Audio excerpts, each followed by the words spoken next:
We're down here in Portland. Behind me is the Sabre 40 sedan. Comes from America. It's powered with Zeus drive, and we've got the joys of the Portland race waiting for us outside, so we're going to be able to give this boat a really thorough test. This is the very first Zeus drive Sabre that we have tested. All the previous generation have been shaft drive boats, and the most noticeable difference is the incredible manoeuvrability that pod drives give you. At any sort of speed, if you fling the wheel hard over, the boat corners more like a 35-foot sports cruiser than a 40-foot sedan from America. Really is quite an amazing amount of manoeuvrability, and very controllable as well, not scary at all. Of course, most of the time you aren't going to be cornering like Schumacher, but what it does give you is the ability to dodge things that loom up on the horizon, submerged fishing pods and so on. Being a Zeus boat, this boat has automatic trim tabs, so they're programmed by the builder and they take care of the trim of the boat.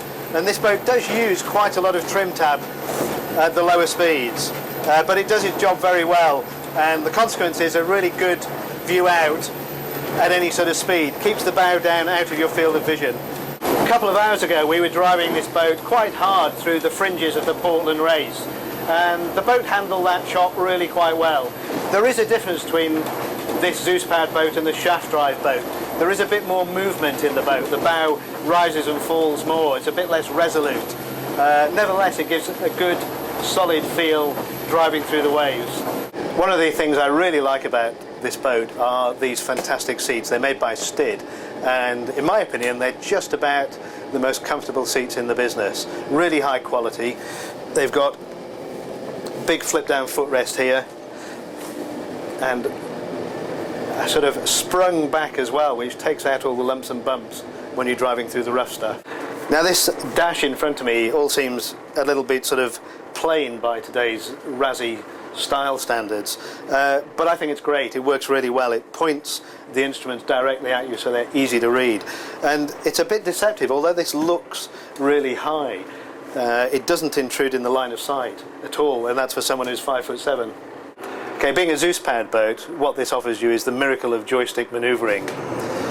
What I really like is that combines with this side door, which allows you to have fantastic communication with the crew, or if you don't have any crew and you're single-handed, you can engage Zeus's skyhook, which locks you in position, and then you can go and do all the work yourself.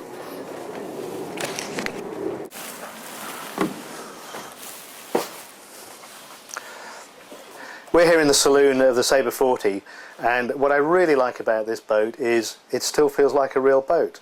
We live in an era of boutique hotel boats where they feel like fantastic hotel rooms. This still feels like a real boat, and it's got that sort of solid air of practicality about it as well, with handrails and fiddles, all those sort of old-fashioned boating things.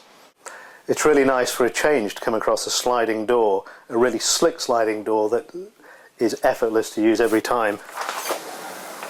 I really like this engine room. It's got a first-class engine installation and lots of nice practical details like these non-slip rubber treads on the stairs. All the seacocks and the batteries and everything are labelled, and there's a tremendous space down here which gives you excellent service access to everything you'd want to get your hands on. This area here is a very small part of the boat, but for me it's a really important area because it makes the boat work very well. It makes moving around really easy. You can hop over these really low side decks onto the pontoon, good handrails, and the icing on the cake are these ridiculously wide side decks, full 16 inches wide, which make walking up and down the side decks so easy.